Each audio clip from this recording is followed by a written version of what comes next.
Dear water, in your beauty, you give grace upon our world, nurturing the very essence of existence. Yet in your delicate embrace lies a profound duality, a giver of life and a merciless taker. It's a surreal paradox, the vastness of life which you nourish and the swiftness with which you take it away. A life once vibrant, now lost in your depths. I trusted you.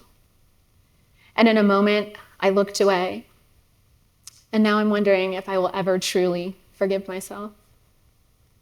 Sincerely, me. 5 years ago, on what seemed like an ordinary day, I looked away from the water. There are some moments where looking away from the water can mean the difference between life and death. And in my case, this was one of those moments. My son Yori was in that water. Quickly, quietly. He drowned in a pool with me standing 10 feet away. The devastation is immeasurable. Yori should be here right now, as should countless other children. The heartbreak lies in the fact that these tragedies happen daily because parents and caregivers, like myself at the time, are unaware that drowning is the leading cause of death for children ages 1 to 4. I want that to sink in. The leading cause of death. Yori was just 3 years old, a beautiful, vivacious, energetic boy, gone in what felt like an instant because I looked away. So what I cannot do now is look away from the fact that his death was 100% preventable. When I started looking at the research, I was blown away by the statistics. The National Drowning Prevention Association says that approximately 1,000 children drown every year.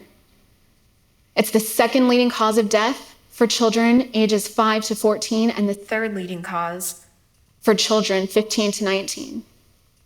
Approximately 8,000 children are taken to the emergency room after a drowning incident. And many are never the same, whether from a long-lasting brain injury or a newfound fear and anxiety of water. And those are just the calls that get reported. Think of how many close calls are never even spoken about because it's too uncomfortable or embarrassing to be discussed. The fact that someone can drown in the time it takes to read and answer a text message goes to show you just how quickly these tragedies can occur. Nearly 4,000 people drown every year, annually in the United States. That equates to about 11 preventable deaths every single day. It's also crucial to know that Black and brown children drown at a disproportionately higher rate. In fact, 67% of Black people have little to no swimming ability, mostly due to historical segregation. Consider the fact that my grandmother and other people of color in her generation weren't even allowed in most pools or beaches. And you're only 13% likely to learn how to swim if your parent does not know how. Just imagine with me a world where no child drowns. A world where every child, and consequently every adult and child for generations to come, understand the critical importance of water safety. They know how to protect themselves when they're near drowning and or understand how to help someone else who is in danger. This vision can become a reality if we wholeheartedly embrace it. The key lies in acknowledging the fact that we've allowed this to happen in our communities. And we've allowed this to happen to certain groups at higher rates. I use the term allow because it's up to us to make the change needed. to prevent these tragedies from happening. This will break the cycle. This is the power of not looking away. Take a moment to reflect. How many things in your life are you looking away from? How many things in your life are drowning you? And what is it going to take for you to breathe? I'm urging all of us to take responsibility, whether it's the issue of water safety or another personal or community concern. It's time for us to lift each other up and explore how we can make a positive impact. I understand. The daily grind for most of us is already overwhelming. Work, family, activities, and more. It's tempting to look away from these difficult issues. We hope, we trust that someone else is going to handle it. But what if you paused? Pause to consider that you might be that person to tackle that hard thing. Right now, I'm tackling the issue of drowning. I thought it didn't affect me, and I looked away, both figuratively and literally. Now, I can't look into the eyes of my son. Therefore, I choose to be present, not only for myself and my family, but also my community and anyone else that I can reach. I directed a film, started a nonprofit called No More Under about a year after Yuri died. No More Under is the mission. No more under.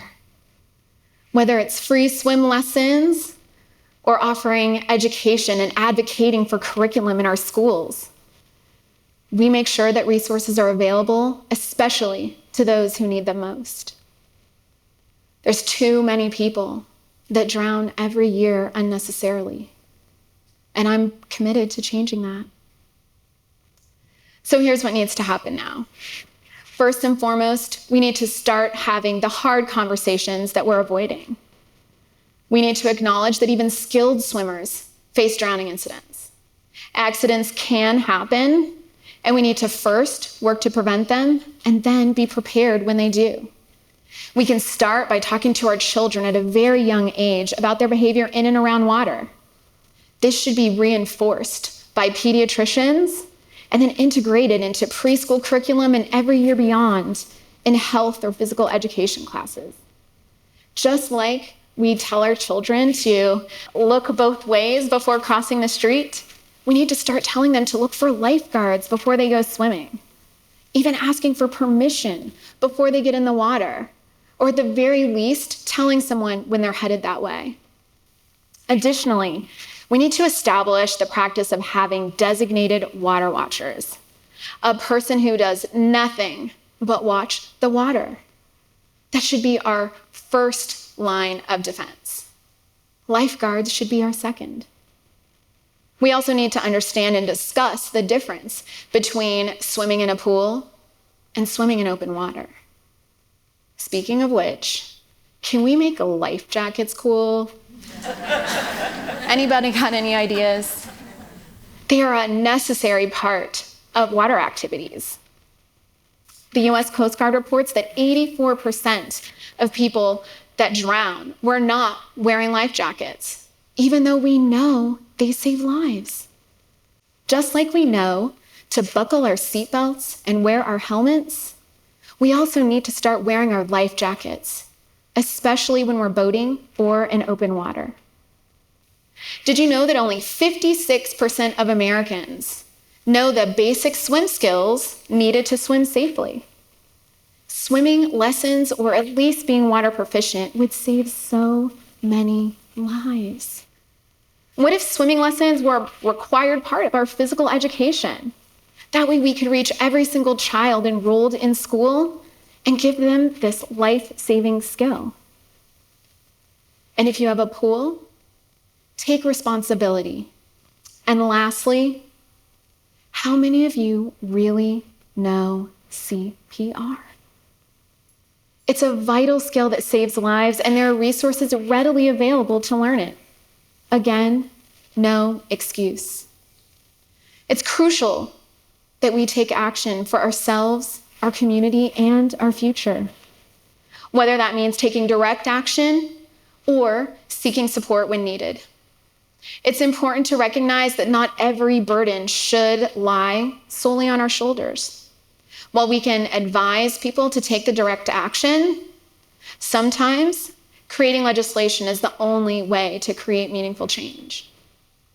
I feel incredibly honored that I was a part of passing Yory's Law here in Washington State in regards to educating our children. And my hope is that this is just the first step. Currently, our legislative efforts around water safety take place state by state. There's only been one federal law passed, the Virginia Graham-Baker Act, 15 years ago in regards to drain covers. And guess what? No child has drowned that way ever since. I'm urging our leaders to do more and do better in terms of creating access and education to resources. However, they need to know that we care and that we're watching.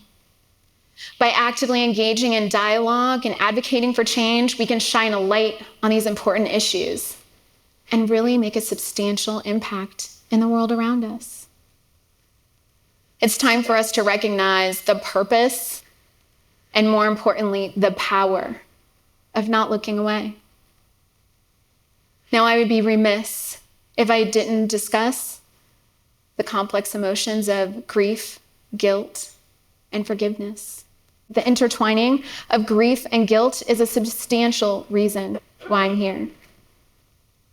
The grief I feel for my son, the life that he should have had, the life that our family should have experienced together. It's overwhelming. That, compounded by the guilt that I feel for momentarily looking away, has me a little stuck. And I don't want for any of us to remain in this cycle. There's a profound sense of healing that comes from acknowledging what we didn't do, what we couldn't do, or what we failed to do. And then genuinely forgiving ourselves for those moments of inaction or oversight, for looking away. It's my hope that by sharing this, we can all find a healthy balance of leaning in and taking intentional action while finding forgiveness and healing. I'm still working on finding that balance myself. And as I continue on this journey, I will continue to address these emotions and also address my dear water. With your beauty and your might, we now stand empowered. We refuse to let you claim the lives of our loved ones any longer. We've chosen to face you head on and will no longer look away. Our determination matches your might, and together we'll ensure a safer future. Sincerely, everyone. Thank you.